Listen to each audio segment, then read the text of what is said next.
You see, when someone disrespects you, the first instinct is to take it personally. You feel insulted, offended, or maybe even humiliated. But let's pause for a moment. Let's look at it deeper. Disrespect says more about them than it ever says about you. That's not just a nice quote, it's a truth backed by psychology and life experience. People who feel small, insecure, or envious often try to shrink others to feel tall. It's not strength, it's not dominance, it's a silent cry for validation. And once you truly understand that, you stop internalizing their behavior as a reflection of your worth. Most of the time, disrespect comes from unresolved emotions, anger, fear, jealousy. It shows up in rude comments, passive-aggressive actions, or even silence. But the truth is, people project what they haven't processed. If someone feels powerless, they'll try to assert control. If someone feels irrelevant, they'll try to provoke. If someone is battling shame or inadequacy, they'll lash out. Not because you deserve it, but because they don't know any better way to handle what's inside them. And this is where your power begins. Not in reacting, not in matching their tone, but in understanding their behavior for what it really is. Emotional immaturity or pain masked as arrogance. Once you see this, you realize something powerful. You don't have to take on their baggage. You don't have to carry the weight of someone else's wounds. Now, this doesn't mean you accept the behavior. It doesn't mean you tolerate the disrespect. What it means is that you see clearly. You separate your identity from their opinion. You don't give their words the power to define you, because only you get to decide how you see yourself. And when you anchor yourself in that inner knowing, their disrespect bounces off you like it never touched you. It's emotional intelligence. It's awareness. It's what turns reaction into response. Most people don't know how to handle disrespect because they think the only two options are fight or flight. But there's a third, mastery. That's when you choose to observe, understand, and respond with clarity. When you know where the behavior is coming from, you don't stoop, you rise. There's a quiet confidence in not needing to clap back. There's strength in not needing to raise your voice, because real power doesn't shout. It doesn't need to be loud. It's calm. It's steady. It's grounded in wisdom. So next time someone disrespects you, don't ask, why are they doing this to me? Ask, what pain are they projecting? What are they hiding behind that mask of attitude? The moment you understand that their behavior is a mirror of their inner struggle, you stop letting it contaminate your peace. And when you carry that peace with you, when you show up composed, centered, and focused, you intimidate people who live in chaos. Your energy alone teaches them they can't shake you, can't move you, can't control you. And that is what earns true respect.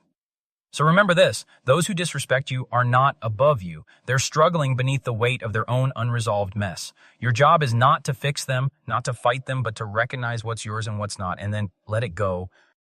There's a difference between reacting and responding, and until you learn that difference, you'll keep handing people the remote control to your emotions.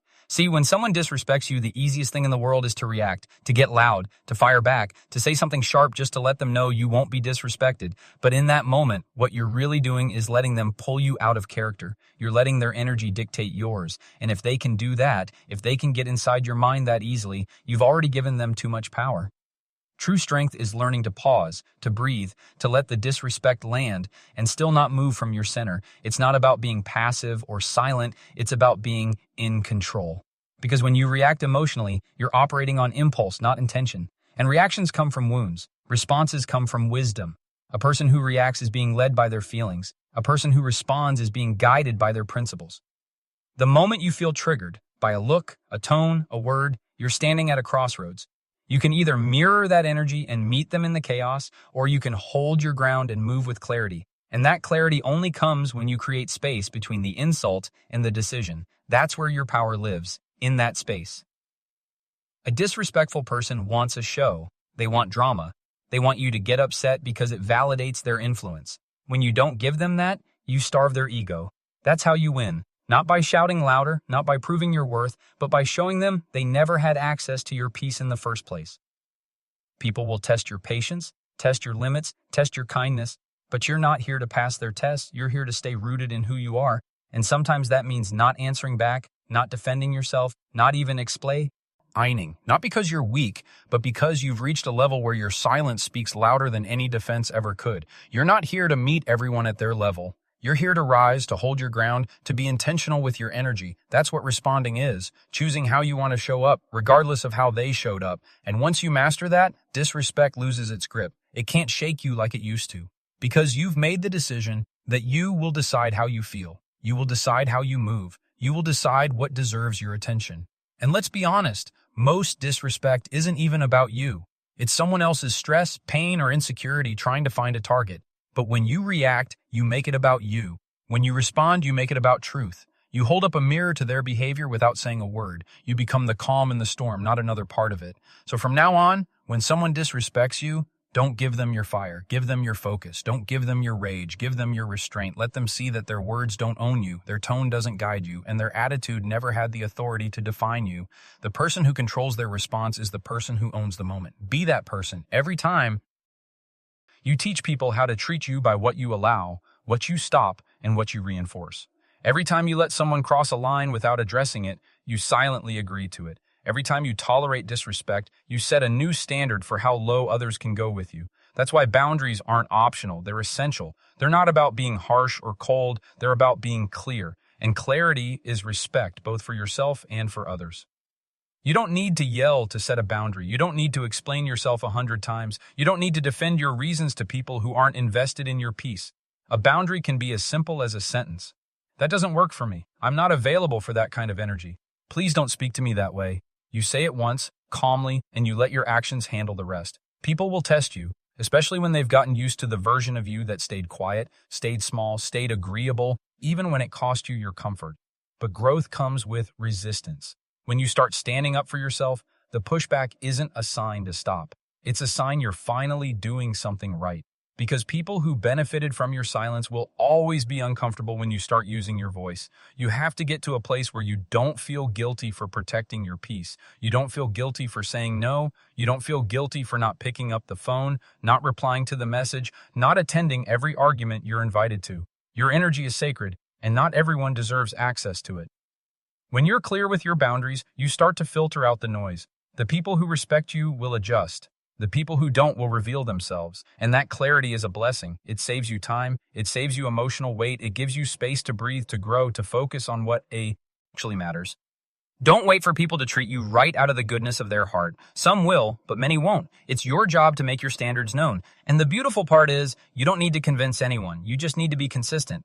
When you hold your line firmly, without apology, people take notice. They start to learn. You're not the one to play with. You're not the one to test. You're not the one to manipulate.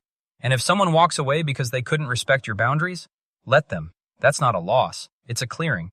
Every person who leaves because they couldn't honor your standards makes room for someone who will, but that can only happen if you stop shrinking yourself to make others comfortable.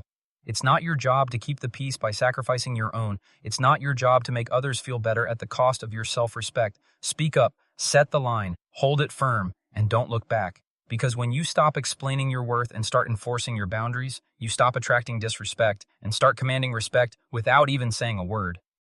There's a kind of power that doesn't come from how loud you are. It doesn't come from how many words you say or how sharp your comebacks are. It comes from presence. It comes from silence. Not the silence of fear or avoidance, but the silence of someone who knows exactly who they are and doesn't need to prove it to anyone. That kind of silence speaks louder than any outburst ever could. It's not passive. It's intentional. It's not weakness, it's wisdom in motion. Most people think strength looks like dominance, like being the one who talks over others, the one who always has the last word. But real strength looks different. It's the person who walks into a room and doesn't need to announce themselves. It's the person who listens more than they speak, who moves calmly, who doesn't flinch when challenged. Their silence doesn't say, "I don't know what to say." It says, "I don't need to speak to be heard."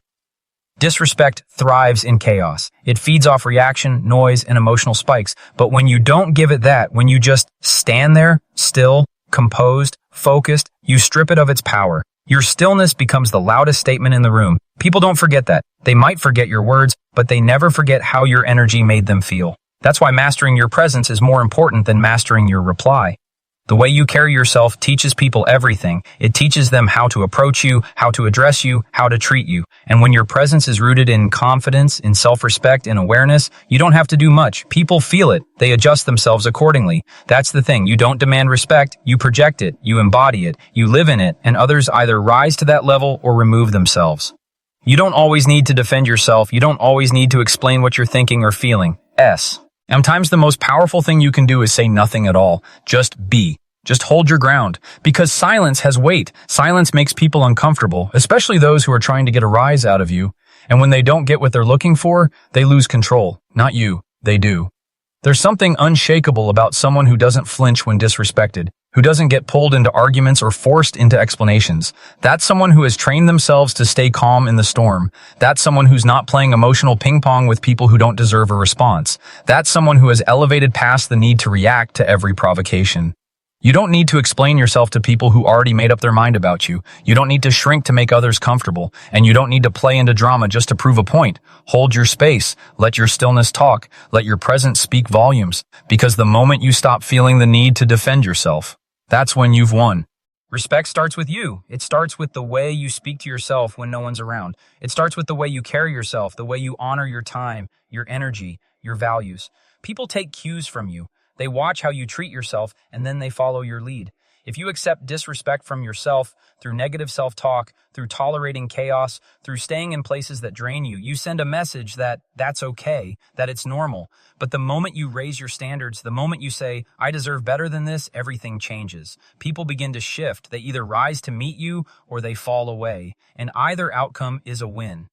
You don't get more respect from others by demanding it. You get more respect by elevating your life, your mindset, your habits. When you walk into a room with quiet confidence, when you hold eye contact without shrinking, when you speak with clarity and not apology, people notice. And not just notice, they adjust, because they can feel it. Respect is an energy before it's a behavior. It's something you radiate when you know who you are and what you won't tolerate.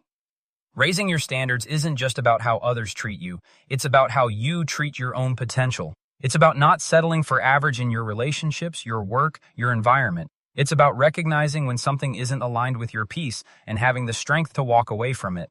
When you choose to grow, not everyone will go with you. That's part of the process. But your peace, your growth, your self-worth, they're not negotiable. They're the foundation of the life you're building.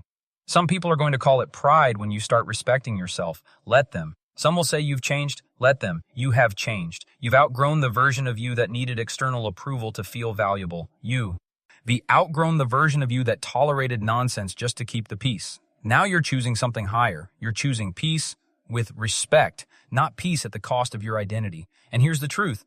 People respect consistency. When you show up for yourself daily, when you hold the same energy whether someone's watching or not, that builds a reputation, and reputation becomes identity. You become known as someone who can't be played with, someone who can't be manipulated, someone who knows their worth and lives it, not just talks about it.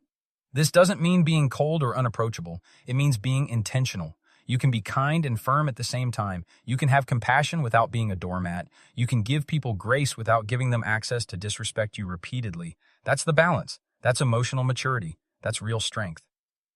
Leveling up your self-respect isn't loud. It's not always seen on the outside first. It starts behind the scenes, in your habits, your decisions, your standards. It's how you start protecting your mornings, what you feed your mind, what you allow into your space.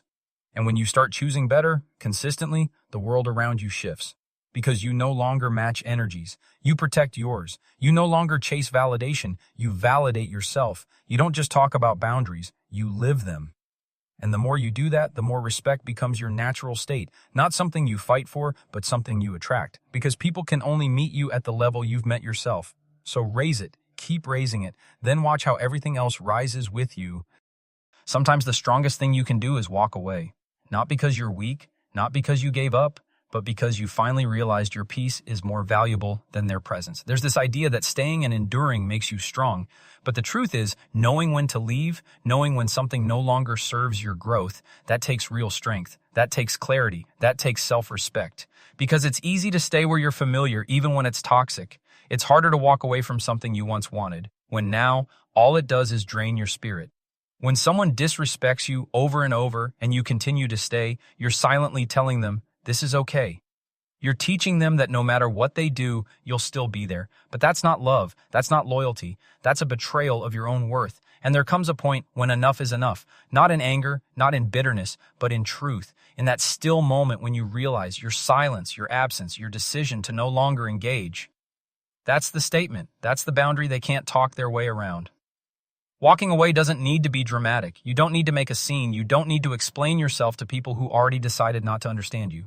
Just go, quietly, strongly, because your energy is currency, and not everyone deserves a seat at your table. And once you realize that, you stop begging for respect and start preserving your dignity. Let them wonder why you left. Let them sit in the echo of your absence. You don't owe them closure. You don't owe them another chance to prove they don't value you. What you owe is to yourself, to protect your mind, your space, your soul. Life is too short to keep handing your peace to people who only bring chaos.